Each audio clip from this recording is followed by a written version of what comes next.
যেই প্রশ্ন করেছে সেই প্রশ্নের উত্তর আমার মাথায় নাই। একটা সপ্তাহ পরে সামনের সপ্তাহে আসবা, সামনের সপ্তাহে আসলে এর সুন্দর জবাব আমি ইমাম আবু হানিফা দিতে পারবো। বলুন যে সুবহানাল্লাহ। মানে কাছে এত বড় জ্ঞানী, এত বড় আল্লাহ বলি, এত বড় আল্লাহ আল্লাহ বিশ্বের অন্যতম জ্ঞানী মানুষ ছিলেন হযরত আবু হানিফা রাহমাতুল্লাহ আলাইহি। বাড়ি গিয়ে অনেক চিন্তায় পেরেশান, কি করবে না কি করবে, মাথায় ঘাম ছুটে গেছে, কোনো উত্তর খুঁজে পায় না। এমন সময় তার একটা মেয়ে ছিল, ছোট্ট একটা মেয়ে, তার নাম ছিল হানিফা। বলে দিল সুবহানাল্লাহ। নাম্মি হানিফা। বলেন কি নাম? কি নাম্মি হানিফা। ওই মেয়েটার নাম ছিল হানিফা। আর এদিকে ইমাম আবু হানিফার নাম ছিল সাবেত বিন নোমান। ওর নাম কি? সাবেত বিন নোমান। তার মেয়ের নাম ছিল হানিফা। বলে দিল সুবহানাল্লাহ। এইবার বলল বাবা, বাবাটা কি চিন্তায় পড়েছেন, কি পেরেশানে পড়েছেন? এই দুনিয়ার মধ্যে যার কন্যা সন্তান, যার মেয়ে সন্তান আছে, তারা বাবাকে ভালোবাসে। যার যেই ধর্মের হোক, সেই ধর্মের লোকেরা বাবাকে সবচেয়ে বেশি ভালোবাসে মেয়ে কন্যা সন্তান। আল্লাহ তাআলা এই দুনিয়ার কন্যা সন্তানকে ভালোবাসে। যেই ঘরকে ভালোবাসে সেই ঘর আল্লাহ রাব্বুল আলামিন কন্যা সন্তান দিয়ে উজ্জ্বল করে দেয়। বলুন সুবহানাল্লাহ। চিন্তা করে আছে বাবা, কিন্তু উত্তর খুঁজে পায় না। এত বড় ইমাম আজম কোন উত্তর খুঁজে পায় না, কি উত্তর দিবে কোনো শব্দ নাই, কোনো ভাবনা নাই। সামনের সপ্তাহে মহিলা চাদর আবার চলে আসবে, কি উত্তর দেব? না পারলে বলবে এত বড় ইমাম, এত বড় জ্ঞানী, এই সামান্য প্রশ্নের উত্তর পারেন না, আপনি কেমন করে জ্ঞানী হন? এই চিন্তায় পেরেশানি হয়ে মুক্ত হয়ে গেছে, চিন্তা ভাবনায় এমন চিন্তিত হয়ে গেছে, আর চিন্তায় পেরেশানি বলতেছে বাবা কি চিন্তা করেন?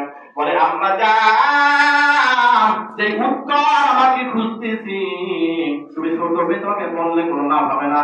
বলে যে বাবা বলো, আমি ছোট্ট মেয়ে, ছোট্ট সন্তান, উত্তর আমার থাকতেও পারে। বলুন সুবহানাল্লাহ। আম গাছ থেকে আম হয়, তিতুল গাছে তিতুলই হয়, টক গাছ থেকে টক হয়। আপনি ইমানদার হবে, আপনার ছেলে ইমানদার হবে। আপনি পদাশীল হবে, আপনার ছেলেও পদাশীল হবে। আপনি হবে নাপাক ফাসেক ফুচ্চার ফোয়ার যে করে নামাজ আসা করা যাবে না, যদি পরে আল্লাহর জন্য করবে। বলে যে বাবা আমাকে বলো, তো আমাকে থাকতেও পারে। বলে কি বলো? তারপর তুমি বলো না আমার কাছে। এত বড় ইমামের মেয়ে বলছে বাবা যখন বল শুনতে চাও, শোনো শোনো আম্মা, আমাকে 4টা মেয়ে এসে প্রশ্ন করেছে, হুজুর এই জমানায় এই আল্লাহর বিধান আছে, কি বিধান? যেই বিধানে এক পুরুষ সমকালীন সময় এক সময় 4টা মেয়েকে বিবাহ করে ঘরে রাখতে পারবে, কিন্তু এক সমকালীন সময় এক সময় একটা মহিলা কেন 4টা পুরুষকে আপনার বিবাহ করে স্বামী বানাইতে পারবে না? একটু এইটা চাইছে, কিন্তু আমার উত্তর মাথায় আসে না। বললেন যে সুবহানাল্লাহ। বলে বাবা এই উত্তর তোমার মাথায় আসে না কেন? আম্মা এই তো আমার মাথায় আসে না। তুমি শোনো একটা কথা বলি, সামনের সপ্তাহে যখন মহিলাগুলো চলে আসবে, তখন তাদের সামনে তুমি যাবো না আমি যাবো। বলে যে সুবহানাল্লাহ। আমি গিয়ে তোমার বাবার এই প্রশ্ন, এত কঠিন প্রশ্নের উত্তর আমি ছোট্ট সন্তান দিয়ে দেবো। বলুন সুবহানাল্লাহ। বলতেছি বাবা তার ছুটে কি বলো, আমার কথা কেন আসলে তুমি বলতা কোথায়? বাবা আমাকে বলে দাও, দেবা? তাই আমাকে দিলাম। সত্য একটা, আমার নাম হানিফা, তোমার নাম সাবেত বিন নোমান। বাবা একটা সত্য আছে, যে উত্তর দিতে সুন্দর করে, আর অবশ্যই তুমি এই সারা বিশ্ব জাহানের যতদিন কিয়ামত পর্যন্ত থাকবে, ততদিন পর্যন্ত সাবেত বিন নোমান বাদ দিয়ে তোমার নাম ইমাম আবু হানিফা রাখা। বলেন সুবহানাল্লাহ। চিন্তা করছেন? আপনারা জানেন সাবেত বিন নোমান নাম জানেন? কে জানেন? আমরাও জানি সবাই। বলতেছে বাবা আমি যারা পৃথিবীতে তোমার যে মেয়ে সন্তান ছিলাম, সারা বিশ্ব কিয়ামত পর্যন্ত মানুষ স্মরণ করে আমার নামটা তোমার নামে। বলে সুবহানাল্লাহ। বাবাও খুশি। মেয়ে রক্তের বাঁধন, রক্তের প্রাণ স্পন্দন, রক্ত কথা বলেছে, রক্ত। মেয়ে হচ্ছে ছিল হচ্ছে শক্ত, গায়ের রক্ত। মেয়ে কান্না করে আমার কান্না আসে, মেয়ে ব্যথা পেলে আমার ব্যথা লাগে, এটা রক্ত আমার। এইবার বলা হয় ঠিক আছে। পরে থেকে সপ্তাহ যাওয়ার পরে 4জন মহিলা চলে আসছে। চলে আসার পরে ইমাম আবু হানিফার ছোট্ট কন্যা সন্তান সামনে চলে গেছে। আম্মা জানে না আপনারা কি প্রশ্ন করছেন আমার বাবার কাছে? বলতেছে তোমার কাছে বলে লাভ কি? বলে আমার কাছেই বলেন, আমি তো শুনেছি প্রশ্ন। তোমার বাবাই পারে না, তুমি কি পারবা? জি আমি অবশ্যই পারবো। বলুন যে একটু জোরে সুবহানাল্লাহ। সুবহানাল্লাহ। কারণ বড় মাছের পাতে বড় মাছই পৃথিবীতে আসে, ছোট মাছ আসে না।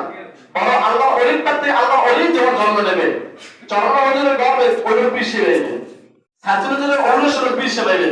আমার অবশ্যই আল্লাহ ওলি কোথা থেকে? আমার চোখ ভালো না, মুখ ভালো না, অন্তর ভালো না, কেমন আল্লাহ ওলি হইবে? আমি নিজেই ভালো না। এই জন্য আল্লাহ পাক রব্বুল আলামিন ওই যে আপনার ছোট্ট মেয়ে বলতেছে শোনেন আম্মা জানে না, এই কথা বলে শেষ করলাম। এই যে আপনাদেরকে বলি 4 লিটার দুধ এনেছে, কি হয়েছে বলেন? 4 লিটার দুধ এনে 4 লিটার 1 লিটার করে ভাগ করে 4 জনকে দিয়ে দিন, 4টা বেলায় দিন। বলেন কি? 4 লিটার দুধ এনে 1 লিটার করে ভাগ করে 4 জনের হাতে দিয়ে দিয়েছে।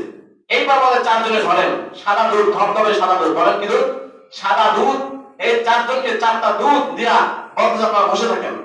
এইবারে এবার হাবুলের ছোট্ট মেয়ে কন্যা সন্তান, এই কন্যা বড় একটা বাক্স নিয়ে আসছে, বড়টা গামলা সামনে নিয়ে হাজির হয়ে গেছে। এবার বলতেছে, আম্মা জানে না, আপনারা একটা কথা বলি, আপনারা এই সবাই মিলে এই যে 4টা দুধ, 4 কেজি যে দুধ, এই দুধ আমার সামনে আমার সমবেত করেন। বলে দিলে সুবহানাল্লাহ। আমার এই একটা গামলা ঢেলে দেন। খালি শুনে কথা শেষ করছে। আমার সামনে এই এক গামলায় আপনার 4 লিটার দুধ ঢেলে দেন।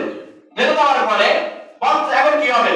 বলতেছে, আপনাদেরকে যে লিটার দুধ দিয়েছিলাম আমার কাছ থেকে, এই বাক্স থেকে, এই গামলা থেকে, সেই আপনার দুধ আপনি ফিরিয়ে নেন। বলুন যে সুবহানাল্লাহ। মেয়ে বলতে কি পানি হয়ে রাখি, কি বলে? দুধ তো মিক্সড হয়ে গেছে। মেয়ে দুধ মিক্সড হয়ে যাওয়ার পরে এখানে আমি আমার দুধ কেমন করে ফিরিয়ে নেবো? আমার 4 জনের দুধ তো একসাথে মিশে গেছে। তখন বলতেছে, আপনি সামান্য জিনিস বোঝেন না, 4টা মহিলা একটা পুরুষের সাথে যদি মেলামেশা করেন, যে বীর্য চলে যাবে, সেই বীর্য থেকে একটা কন্যা সন্তান, ছেলে সন্তান জমিনে চলে আসবে। 4টা পুরুষ এ নিয়ে মারামারি করবে, একটা মহিলাকে ধরে মারবে, বলবে এটা আমার সন্তান, এটা আমার সন্তান। তারা মারামারি করবে, হারাহারি করবে, কাটাকাটি করবে। আল্লাহ তাআলা এই কারণেই আল্লাহ রাব্বুল আলামিন এক সময় সমাগমের সময় একটা মহিলাকে 4টা পুরুষকে বিবাহ করতে নিষেধ করেছে। বলুন যে সুবহানাল্লাহ। হিসাব পাইছেন? বাবা তো খুশি, তারপরে খুশি হয়ে নাম্মি হানিফাকে আবু হানিফা বলে সারা বিশ্বে প্রসিদ্ধ করেছে। বলুন সুবহানাল্লাহ। আমার তৌফিক দিবেন না আল্লাহ। আমাদের